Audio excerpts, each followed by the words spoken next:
Hello, everyone. We'll be starting in just a minute or so.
Okay, we'll go ahead and get started. Hi, everyone. My name is Kaya Swift, and I am a marketing associate here at Heller Consulting. Thank you all for joining us for today's webinar, Understanding CRM for Nonprofits. To start, just a couple of quick housekeeping items. All attendees are muted, and if you have any questions throughout, feel free to push those in the question box. So with that, it is my pleasure to introduce two of my colleagues. Ellen Duro-Rohr is our Managing Director of Client Experience, and Keely Jones is our Client Experience Manager. So Keely and Ellen, I will pass it over to you. Thank you. So welcome, everybody. We thought it might be helpful to explain a little bit about our experience that we're bringing to the content that we're sharing with you today. So I've been working with nonprofit organizations and their CRM systems for well over 20 years.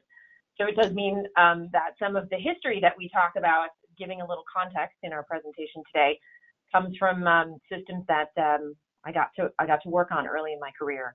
And so we're pleased to be able to share the collective experience of our Heller consultants and then some of the things that both Keely and I have experienced directly. Thanks, Ellen. And my name is Keely Jones. I am the Client Experience Manager here. I started off as a project manager, so I spent several years managing both large and small scale implementation projects for various tools, CRMs and other point solutions. And now I work with Ellen and our client experience and business development team to help align our experience with nonprofits that are interested in modifying, changing, and upgrading their technology solutions and strategies. So as Ellen mentioned, a lot of the things we'll be talking about today really comes from our experience in managing and working on these projects and what we're seeing or what we have seen over the last several years, how things have shifted.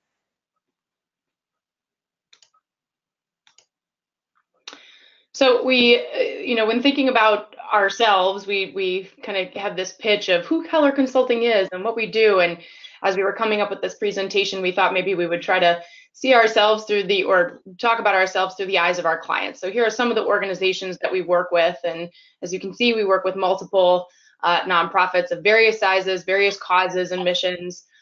We've been around for over 20 years. So we started off as a consulting firm working with and on Blackbaud products. And in the last several years, as things have changed and grown and expanded with technology systems and solutions available to nonprofits, we have grown and expanded our services to work with all tools. And so this is just a handful of some of our clients.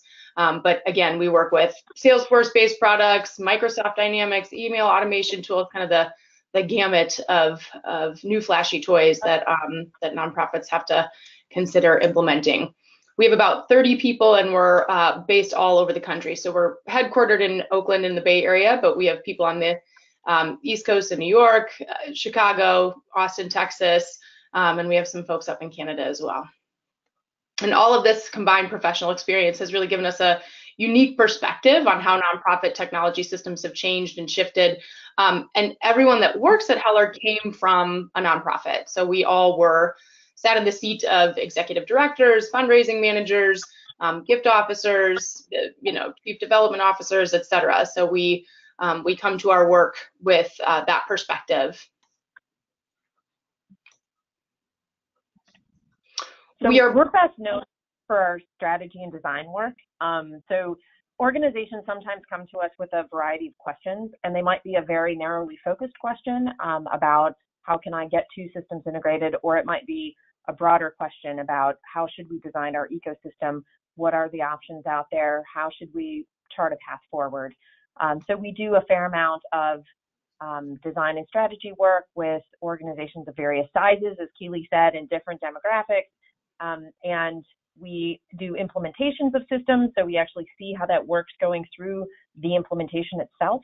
And then we do change management work with organizations, which we're seeing an increase in organizations that want change management involved in their projects. So we have change management certified experts, and we bring that expertise to what we do as well. So you'll hear a little bit of that infused in some of the advice that we're sharing, I think.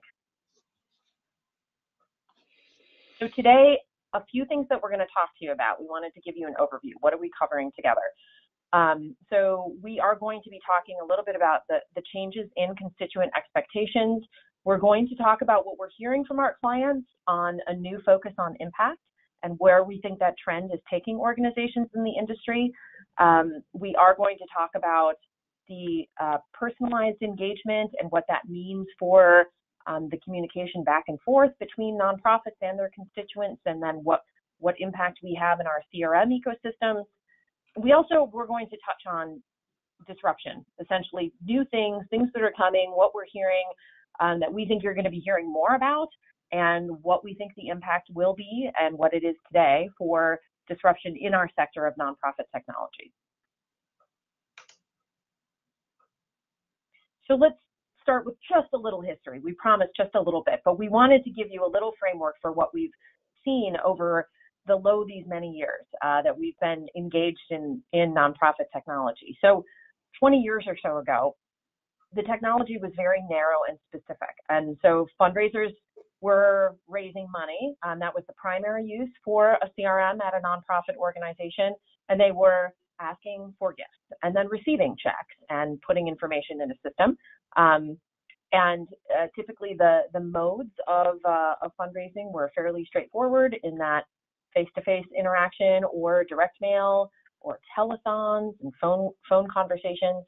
Nonprofit had donors that they were managing some basic information for, and they really had a pretty simple database system managing just a few lines of information. So eventually additional layers got added, to fundraising efforts, and tools made development efforts a little more challenging. They had a few, there was more than 2 to 3 CRMs out in the space, and additional vendors entered the marketplace offering 1 or 2 nuances or different things than their predecessor. Email became more of a prevalent tool, so rather than relying heavily on direct mail or face-to-face communication, there was the ability to connect with people virtually in ways that they hadn't been able to before. Credit card processing became a real thing, and while some of the functionality was fairly limited in terms of its sophistication, there was options. There was more than just entering a gift into a fundraising donor database, as Ellen just described. So functionality was increasing. There were different methods of communicating. Again, not a ton of sophistication, but you saw the nonprofit sector tools mirroring or trying to do what they were seeing other CRMs do in the corporate and business marketplace. Eventually, the cloud became a thing, and that truly disrupted the nonprofit technology space, having a pretty big impact on nonprofits' ability to choose different solutions to manage their donors and their donor data. So at this point, organizations had several options to look at. There was more than 2 to 3, and their fundraising had to change as a result of these tools entering the space and trying to decide which ones to use. So where we stand now, as Keely described, the fundraising methodologies started to increase in sort of modes of ways we were communicating, but then the actual, even the CRM structure itself, the structure of a record, I mean, in the early days, it was, well, okay, in addition to an address record, maybe we can store one email, as opposed to these systems designed to support very, very robust methods of interacting with our constituents. And so now what we're finding is that we have more solutions available, and many of them can be overwhelming to manage. They require a fair amount to administer because they all have elements of being CRMs. So you might have an event system that has some peer-to-peer functionality. You might have a peer-to-peer system that has a little bit of event functionality. You might have a ticketing system that has a little bit of events and some bit of membership.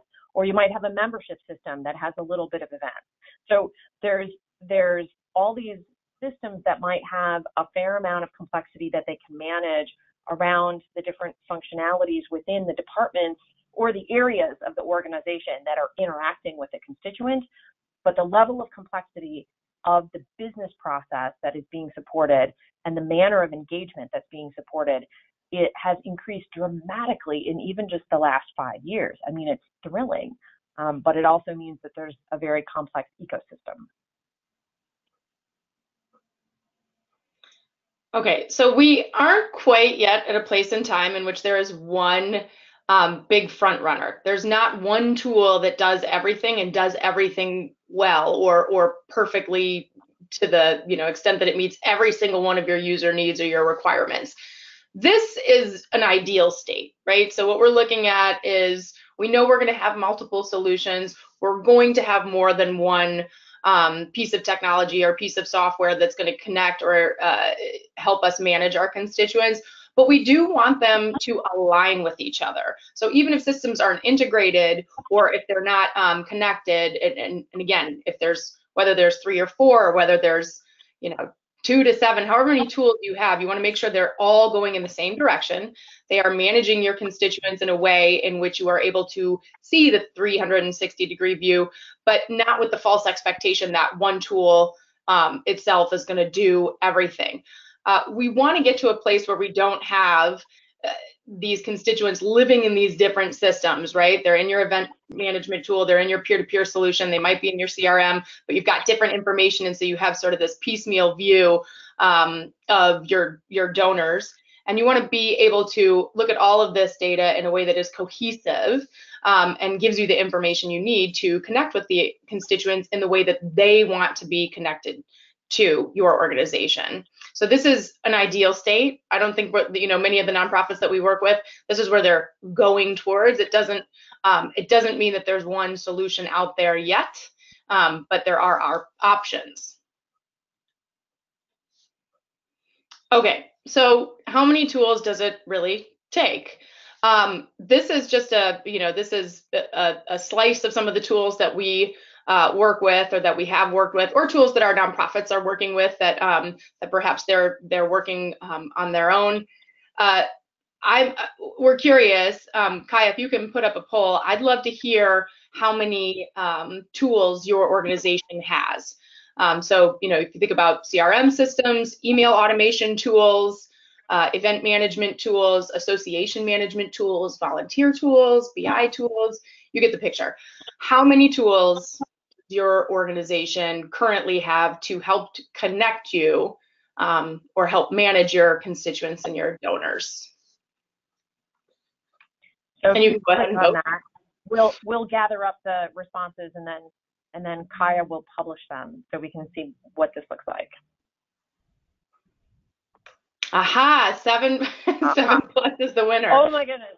Okay, that doesn't surprise me. More than half of us are running 7 or more tool sets that contain some measure of information about our constituents. And this is the universe that we're running in today. So that's not entirely unusual in terms of what we're finding at organizations. And back to Keely's point, we're not saying that that's a bad thing. In fact, it's wholly appropriate given the level of complexity of the types of interactive sort of information that we need to manage now and business functions that we have. However, creating some kind of flow and unified perspective and having things going in the same direction is what most of our clients are telling us is sort of the ongoing goal and challenge. Yeah, and chances are that, like, for anyone that has that, well, actually for anyone, if you've got, once you're above 5 tools, chances are some of those tools are you'd like to sunset, you'd like to get rid of. It's not, it was implemented in 1999 and you just haven't had the capacity or the leadership buy-in or the funds to implement a new tool that would help serve the organization. So we often work with nonprofits who have those puzzles and those challenges. How do we get to a place where we can let go of the systems that don't work for us and help implement new tools in a thoughtful and intentional way?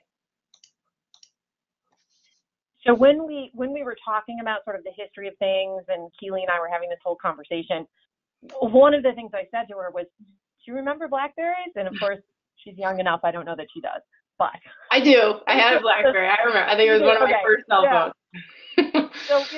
So in the early days of when you think about business function, and here's why it came to mind for me. So when you think of the things that we managed as just business people in our universes of how we were communicating with each other and doing our work, we emailed, we texted, we had a calendar, and we did phone calls, and those were business functions that the BlackBerry very elegantly put together in one solution. The way that we communicated with each other as colleagues, perhaps maybe customers, depending on what you did in your career, it was fairly simple and straightforward, and so contained all in this one piece made perfect sense. When you think about today and the ways in which we interact and how right now, today, as we're all on this webinar is one example, we use Skype, we're using LinkedIn, we're using far more robust email tools, we're using document sharing with our colleagues, we are using cloud-based solutions that are, website driven. We have so many different business functions that are the same but deeper or are completely new business functions. And there's no way that tool can contain all that. That old BlackBerry was awesome back in its day. So similarly, that's what I think about when I think about the ways that we as nonprofits are interacting with our constituents. There is so many more ways we're interacting. It's so much more robust to the manner in which we interact and they interact with us. So trying to have all of that happen in one solution, to Keely's point, there are point solutions and many of them are very robust in their functionality of what they do. So what does that mean for us? What does that mean? That's what we wanted to talk about. Like, what are our clients grappling with?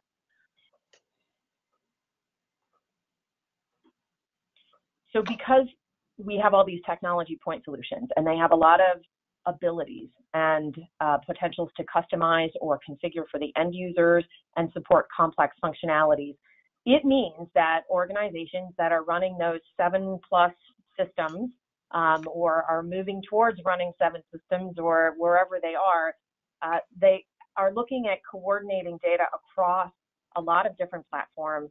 And it means that there's some fashion of centralized management that certainly 10 years ago wasn't necessary or wasn't necessarily being handled unless it was a super large, complex organization. Now, all of our nonprofit clients have some sort of centralized thought and approach, and they might be looking at data warehousing, they might be looking at integrations, they might be looking at just some fashion of data flowing between areas, departments, or systems. But it means that these areas and departments, something about their functionality needs to be documented, sorted out, surfaced, leveled, thought about, and prioritized. Yeah, so we, again, if we go back 20 years, you had fundraising and development. Now fundraising and development is like one piece of the teams that actually work with your constituents. You might have an events management team. You have your marketing and communications team. You have your engagement team. You have your, your volunteer team. So amount of people, staff, and resources that are working to manage these donors and constituents are doing more than just fundraising and development. They're doing a plethora of things. And so they all do need their own tools. They all do need their own functions and point solutions that will help them administer their work better and more effectively and more efficiently. In the hundreds of solution selection and implementation projects that we've done, it's not uncommon for us to witness teams and colleagues kind of come into conflict or come into challenges and address obstacles that are about who gets what tool first and when and how those get implemented.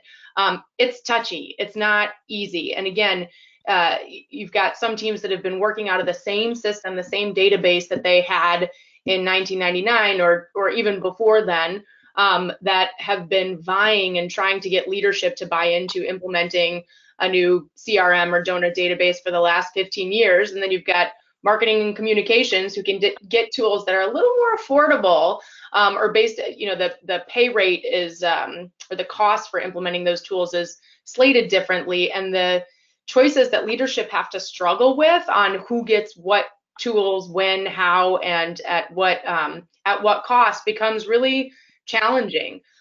We go through a process at Heller, we go through a process in which an organization has to define what those user stories or those user needs are and rate them. So as Ellen mentioned, they prioritize user stories and user needs in such a way that equates the user story, the need, with how well does this meet or work toward us achieving our goals, mission, and aligning with our overall strategy for implementing these tools. It's not an easy thing to do. Leadership and C-level staff kind of have to be they have to oversee all of these processes and understand how these, the needs of the users, the needs of the the volunteer managers, the gift officers, the development team, how those things equate and line up to how do we achieve our mission. What that means is that any tool or solution that's being implemented has to align back to the vision of the engagement of the project. It has to reflect the best interest of the organization and not just that one individual team. You can't just appease a particular department because they've made the most noise, right, about needing to implement something new. You want to phase out the approach so that you're implementing tools and systems that are cohesive and lead to that end vision or your vision state. So as Keely said, when we're looking at helping organizations prioritize all those requirements and those different functions and functionalities that would benefit the organization, what we help organizations do is develop a CRM vision statement typically. The vision statement, if it's put together well, can help provide sort of a true north on the compass to then help with that prioritization of the various features, functions, and things that we're trying to accomplish with our nonprofit technology in and around the concept of CRM. So a CRM vision statement, we grabbed one from a client that we worked with here to show you just an example. But a CRM vision statement should articulate the high-level intent of implementing a new point solution or CRM overall at the organization. It should describe what success is, why we're doing this and what success is, and it should have some success factors that we can then set up some measures around and be able to point to. So after we've gotten to our state of CRM with whatever changes that we're making, what are the things we're pointing back to say, have we achieved this? Can we point to this and say that we got to where we wanted to get? So the vision statement is very, very helpful to then take those potentially prioritized or to potentially competing priorities and organize them in a fashion that's going to give you a project that hopefully heads in the right direction for the organization in a way that everybody can understand, and we can communicate out to everybody why and how we have prioritized in that way. Thanks, Ellen. So as Ellen was talking about, we start with that vision statement. And again, the vision statement is overarching, it's high level.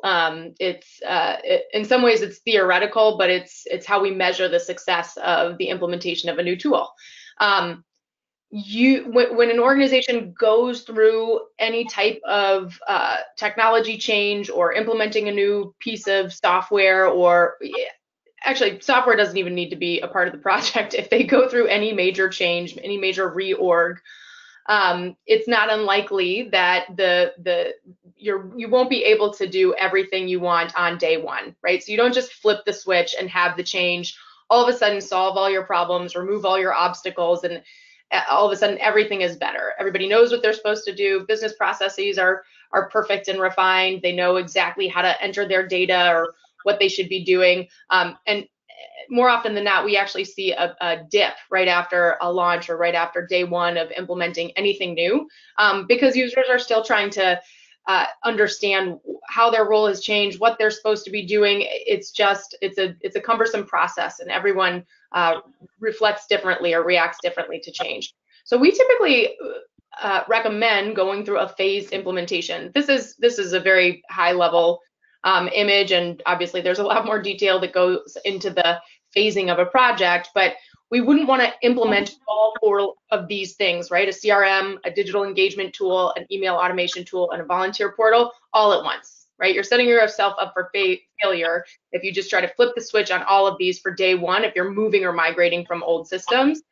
You want to go through a sequence in which you are focusing on what is the highest, where's our highest rate of success, right? So where all of our user stories land, what's gonna, of those ones that have been prioritized the highest, that's gonna be where you wanna start square one, and then move through a sequence in which you're phasing in the additional tools or the supplemental tools that help support, again, that vision statement that the organization or the leadership has put together. So this is just again, just a high level view of how you would eventually want to phase in any major technology change in a way that is thoughtful, intentional, and sets yourself up for success.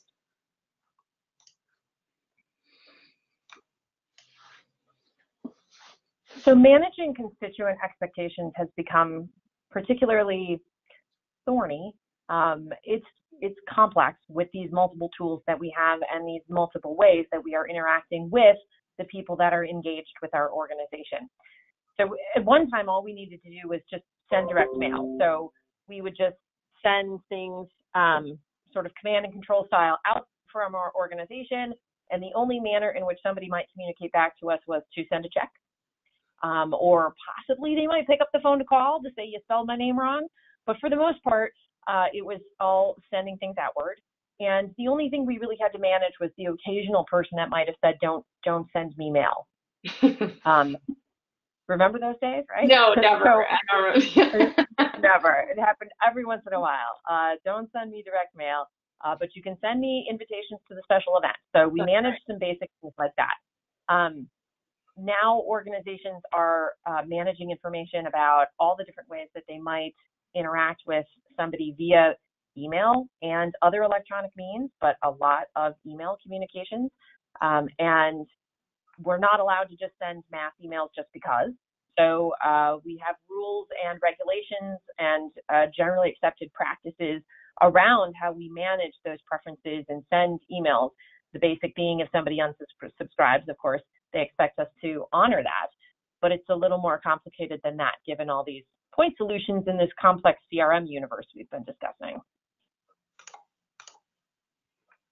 Yeah, so how nonprofits manage their email communications and automations is a great example of how we've had to completely shift how we administer emails and our marketing efforts, or our attempt to connect with someone in a way that we've never had to. As Ellen mentioned, days of direct mail are no more, and/or we've had to come up with more sophisticated ways to engage and/or meet the needs of our constituents' expectations on how they want to receive those emails and interact with us.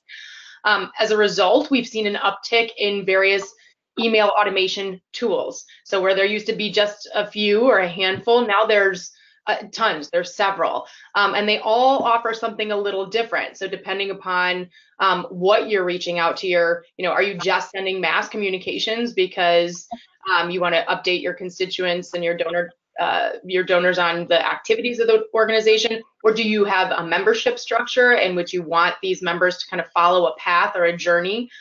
Do you have email preferences in which you've got 18 different kinds of lists or 18 different segments of communication types that you want to send out, and each person falls into a different segment? So it's fairly complex. And what we've witnessed with the organizations that we've worked with is that they've had to change their internal processes around how they manage these email communications. At one point in time, as Ellen described, you would just email the world. You had, the larger your email list was, that was a true indicator of success, that you were really, building a base. And so people, had titles and job roles that really were about how many people can I add to this email list, regardless of whether or not there's any action that comes from sending out those communications. Now we're shifting back, right? So now there are these rules and regulations. If people unsubscribe, they have the expectation that you as the nonprofit are not going to continue to bombard them with emails. They have the expectation that if they fill out something that has their preferences, they expect you to only email them regarding those preferences and those choices that they've made. If and when you don't respond or don't react accordingly to how the constituent engages with you via email, it's going to have an impact on whether or not they give to your organization and how they want to contribute to you moving forward. We've seen our nonprofits make this shift, right? Nonprofits that used to really pride themselves on sending out a ton of email communications, now they're reducing the amount of emails that they're sending, but targeting them in different ways. So they are segmenting their list of constituents based on those constituents' behaviors. You've got your list of people that donate now every time you send an email, and then you've got people that unsubscribe, but they show up to every volunteer event. So maybe they only want those emails about volunteer events. Maybe they only want to, maybe they don't want email at all. They're the same people that didn't want the direct mail 10 years ago. They just want face-to-face communication and to be engaged with on an individual level. So we've seen one nonprofit in particular reduce the amount of emails and segment their lists intentionally as an experiment. And within one quarter, within like 4 months, they saw a 25% increase in online giving. So that was, momentous for them. I mean, that was a huge signifier that if they targeted their emails specifically based on these lists, they could actually make more money, and they could save money on the amount of emails that were going out. Because if any of you have email automation tools that are more current, you know that your costs go up the more emails that you're sending out, the larger that your lists are. But when you're thoughtful and intentional and cultivate those lists in a strategic manner, you should see the impact or the outcome in real dollars and real donations. Absolutely. So that just does increase the complexity of the information that our clients are managing. As Keely just showed you that one example of a diagram, it's amazing. The level of complexity of information, that it's no longer a simple demographic tick box. Is this person a member? Yes or no? It's now about how often have they visited the museum? Do they come with this type of show? When have they engaged? Did they buy these types of things? How, did they bring their whole family? And then how often are we communicating to them, and in what manner based on that behavior? Managing that kind of information is not a one-time set it up, click the button, we're done.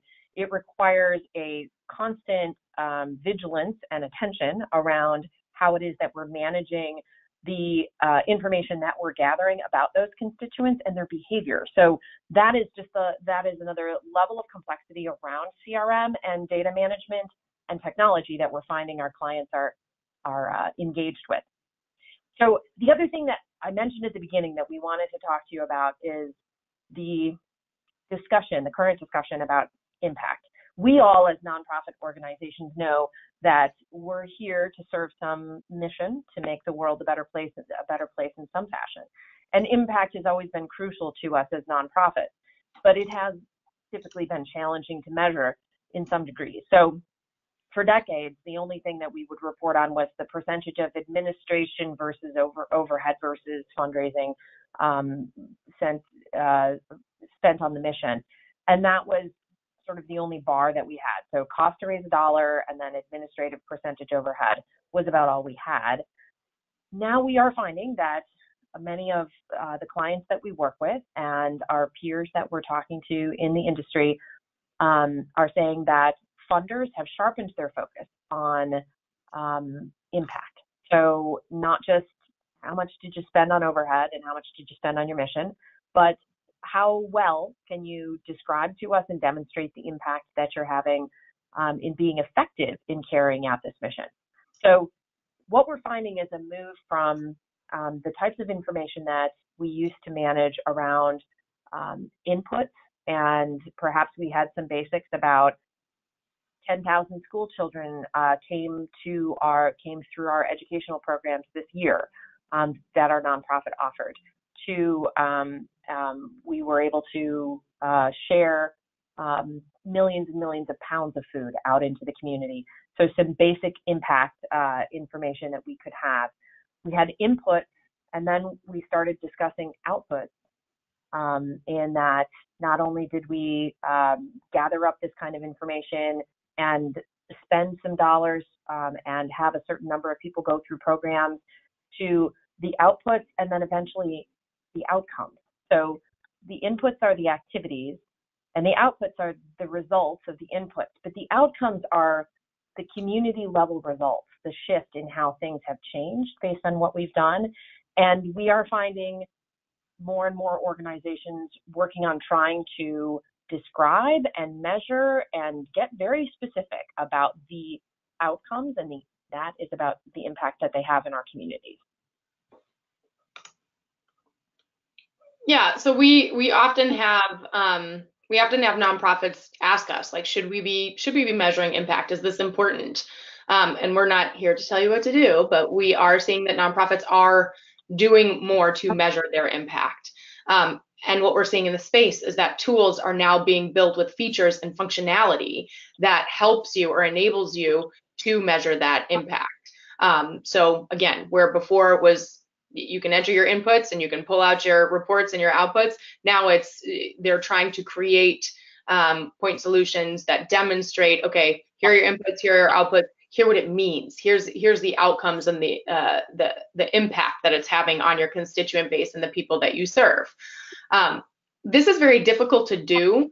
So it's not, it's we know how much food we sent out to a community. We know how many people we served at, a Sunday supper club, but being able to calculate or talk about, children being able to focus better in school, parents being able to pay their rent and therefore maintain their employment, all of those things are much harder to track. And again, you're not now funders, grantors, and philanthropist foundations, they want that information. We actually have a client who is, they are part of, one of their grantors, one of the foundations that funds them actually has an external portal in which they have to report their inputs, their outcomes, their impact in such a way that the foundation doesn't really, they don't request reports from them, they don't request annual data. They're literally using that portal to get the outcomes measurement that they want to see. Our friends over at Salesforce, put together nonprofit trends from 2018. They interviewed over 400 nonprofits, and what they found was that 77% of nonprofits have seen a higher demand for their programs and their services during the course of 2018. So that's 77% of nonprofits that are hearing that they have to report outcomes from their programs and services. Simultaneously, 64% have experienced a higher demand of transparency of funds from their donor database or their donors, right? So they're the people that are giving the money, whether it's the millennial that has a few dollars to spend versus someone who's doing larger gifts on a regular basis, they are hearing the demand. We want to know where these dollars are being spent, how they're being spent, and what it means to the organization and the people you serve. 73% of nonprofits are challenged with tracking the impact of their efforts. So you may have the tools, but if you don't have the strategy, if you don't have the vision, then you're not going to be able to report how those outcomes and is really tracking towards the success of the organization. 66% have the same challenge with demonstrating their impact. So again, you may be able to narrate the experience or talk about it in theory, but being able to have the numbers and the data to back it is a very different challenge that a lot of nonprofits are experiencing. Some of the questions that our organizations are asking themselves about gathering data and how it's going to support their programs and services to achieve success is, how do we know we're achieving what we set out to do? So what is, how do we identify, yes, this is the impact that we're having, this is why we're here, this is evidence that we are achieving our mission. What things are we trying to change or enhance in our constituents' lives, and how are we measuring that? If you're a food bank, you're not just feeding your constituents, right? You're feeding your constituents or providing food for a multitude of reasons that aren't just about providing food. It has an impact on every single aspect of that person or that family's life, and so being able to demonstrate that can be a challenge. But it's a challenge that nonprofits are being asked to take on from their funders. Funders and individual donors are now requiring it. And most importantly, it's because it allows the organization to tell a meaningful story about your impact, so that you're not just reporting on the data that gets put in, or the amount of food trucks that went out, or toys that were given out at a holiday festival, but how it really mattered to those constituents. It helps encourage donors to be continually committed and connected to your organization. And we're seeing CRMs and various point solutions really take that challenge to heart. So they are trying to build out features and functionality that will enable your organization to do this. But you have to develop a strategy and align the technology and business processes in such a way that you know why you're tracking that data. To just try and track it without knowing why isn't going to help make the case, right? So aligning your systems, driving adoption, and proficiency are the pathways to success when it comes to measuring impact. So another trend we wanted to talk to you about, in addition to our clients talking with us about how they're really thinking about measuring impact and how they communicate that back to their donors and supporters, the other thing that we're hearing from our clients is that in this universe of having all these different ways that we're interacting with our constituents and these robust point solutions, the expectation of the constituents for what it is that we know about them and how we interact with them based on their behavior with us, their expectations are higher than ever. So, hello, Amazon shopper. We're all expecting that we can have an experience with a website, with a business, that they're going to know who we are, and they're going to have some sort of ways in which they interact with us that make sense based on what we've done in the past, what we've said, how we've interacted. And so from a nonprofit organization, for somebody that's involved in various ways or interacting with us across these various elements of what we might have for our functions and our departments, their expectation is that they are involved with us as an entity. So they're not thinking about, I'm involved with the volunteer department, and I'm involved with the philanthropy department. They're just thinking, I love this organization and I do lots of things with them. So an example that I'll give you is, years ago, my mother was very involved with a nonprofit organization that she loved, and she was very committed to. And she gave fairly significant financial support from her own funds, from checks that were signed by her in her name alone. And she also volunteered, and she was very involved personally with lots of people at the organization. She was very committed to it. My father was not particularly involved. That wasn't his area of interest. When my father happened to die, and there was a funeral that was publicized in the paper, somebody clever at the nonprofit noticed the name on the listing and said, oh, we've got these people in our donor database. And they dispatched the CEO of the nonprofit organization to come greet us at the funeral. And that was a very kind thing to do. And my mother was pleased. However, I happened to be standing next to my mother when this CEO of this nonprofit shook her hand and said, "I cannot tell you how much Jack's support has meant to us over the years. We're very sorry for your loss, and we're so grateful for everything that Jack has done for us." Jack, of course, being my father. The CEO really missed and didn't understand that actually everything that they had received was from my mother, and all the interaction and commitment was actually from the woman standing in front of her at that moment. So had their systems had a little more detail and information about the nature of the volunteer involvement and the donations, there were a couple of different places where they missed the mark here in managing their information and therefore interacting in a more personalized way with my mother in a manner that would have been more effective. And nowadays, if you take that experience and you layer that onto your millennial supporters, they're really going to be deeply disappointed if you don't get the fact that they have interacted with your systems in this manner. And now over here, we're communicating to them as though they were only interacting in one way or the other, or we're missing the fashion in which they're involved. So these expectations of constituents, what our clients are telling us is that those expectations are increasing. But we wanted to ask you, so we have another poll. We wanted to ask you, as you think about the constituents that you interact with at your nonprofit, do you find that their expectations for the personalization of that and the robustness of that communication and that interaction, have their expectations increased over the last 5 years or so, stayed the same, about, or perhaps decreased, gotten a little easier? So go ahead and click on that, and Kaya will tell us what you all said.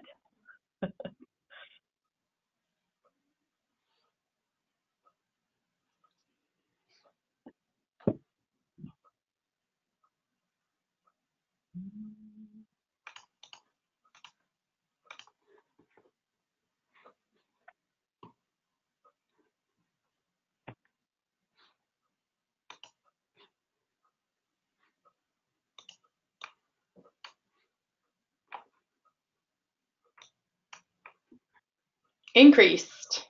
Oh, okay. Well, it's unanimous. Okay. Well, so spoiler alert, I think we knew that was going to be the answer. I suppose I wondered though if anybody found that maybe it stayed similar, but yeah, there does seem to be an acceleration over the last 5 years in the expectation of the personalization of our communication and our experience. So what are another trend we wanted to make sure to mention, things that we're hearing about are just some disruptions in the sector. And we don't have specific answers for you here, but we just wanted to mention a couple things that we think that you're probably going to be hearing more about, or perhaps are already talking about at your organization. So social entrepreneurship, the growth of corporate social responsibility, the trend of some supporters, notably tech moguls on the West Coast and the East Coast, but also others, some supporters promoting doing good and setting up even businesses that are designed to do good. So a couple of things that I wanted to mention.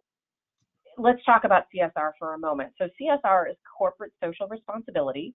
And it used to be that only very, very large corporations had programs dedicated to corporate social responsibility. Otherwise, there might have been a little donating they did on the side, and they might say a little something about how they donated in their promotions about themselves. But now, what we're finding is that corporations are very aware of the fact that the workers that they want to recruit and retain have a keen interest in what that corporation does, what its impact is in the world in general, and what their social responsibility looks like.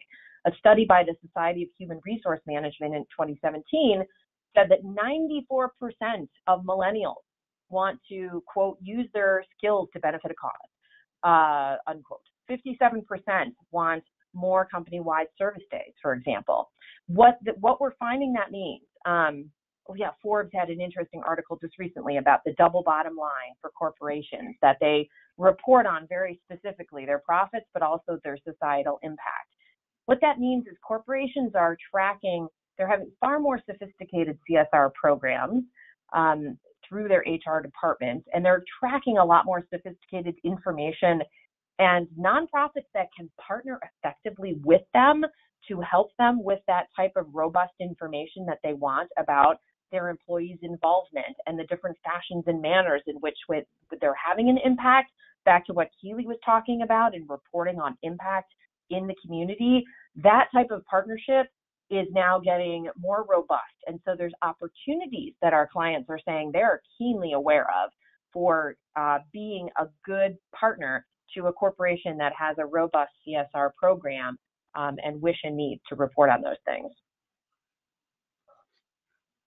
Ellen, I think the other thing about that is we're now in competition with some of these business or corporate type companies that are social impact-y, if you will, right? Tom's Shoes or the Bomba socks, like other companies that provide a consumer product, but also have this flip side to their business that is socially responsible. So if I am trying to figure out where to put my dollars as a consumer and as a donor, do I want to buy some Tom's Shoes and get something out of it, or do I want to donate to the National MS Society because it's a personal cause for me? So there's some competition that we have with businesses and corporations that nonprofits didn't have before. Nonprofits were used to just competing with each other.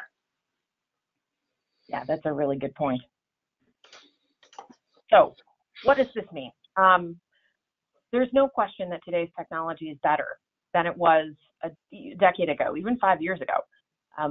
Our research has shown that many, if not most, organizations do feel like they've got some challenges with either subpar solutions, or they're just struggling to keep up with those user expectations as the robust functionality grows within these point solutions.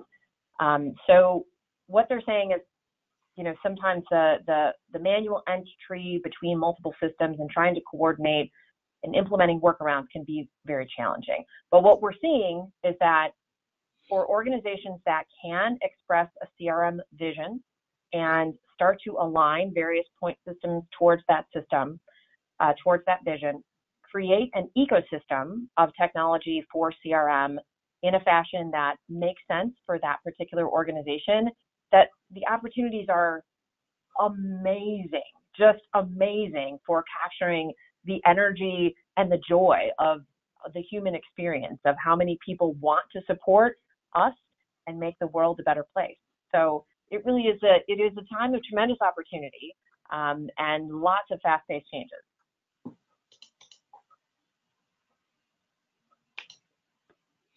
So lastly, we wanted to say, email us. So if you have, we'd like to hear actually, if you've got similar experiences, if you think there's things that you've encountered that are maybe a little different than what we've described, or you just have seen something similar, email us. If you want the slides from this slide deck, feel free to email us. There's also what we covered today was just a small piece of what is in a fairly robust guide that is available on our website to download that combines some of the wisdom of our team. And so we'd love for you to have that as well if you don't have it already. But do feel free to contact us because we'd like to hear what your experience is.